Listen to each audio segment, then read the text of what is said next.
Hi friends, నేను మీ నిర్మలా రేసోజు 99. చరిత్ర, విజ్ఞానము, భారతదేశ గర్వకారణాలు అన్నీ ఒకే చోట తెలుసుకోవాలంటే మీరు ఈ ఛానల్ను సబ్స్క్రైబ్ చేసుకోండి, షేర్ చేయండి, లైక్ చేయండి, కామెంట్ చేయండి. ఈ వీడియోను పూర్తిగా చూడండి. పద్మవిభూషణ్ అవార్డు భారతదేశ రెండవ అత్యున్నత పౌర పురస్కారము. ఇది 1954వ సంవత్సరంలో ప్రారంభించబడింది. కళలు, సాహిత్యము, విజ్ఞానము, ప్రజాసేవ, క్రీడలు వంటి అనేక రంగాలలో అసాధారణమైన సేవలకు ఈ అవార్డు అందజేస్తారు.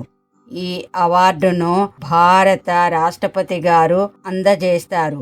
ఈ అవార్డు కార్యక్రమం సాధారణంగా ప్రతి సంవత్సరం మార్చి లేదా ఏప్రిల్ మాసంలో రాష్ట్రపతి భవన్ నందు ఘనంగా నిర్వహించబడుతుంది. పద్మవిభూషణ్ అవార్డు పొందిన వ్యక్తికి ఒక పథకము, ప్రత్యేకమైన కాంస్య రంగు పథకాన్ని అందజేస్తారు.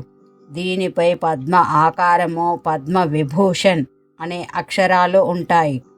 2. ప్రశంసా పత్రము. భారత రాష్ట్రపతి గారి సంతకము చేసిన అధికారిక ప్రశంసా పత్రాన్ని ఇస్తారు. ఇది ఆ వ్యక్తి దేశానికి చేసిన విశిష్ట సేవలకు గుర్తింపుగా ఉంటుంది.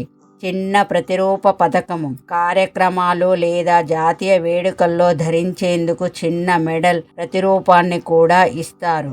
ఈ పురస్కారము మన భారతదేశంలో 348 మంది ప్రముఖ వ్యక్తులు పొందియున్నారు.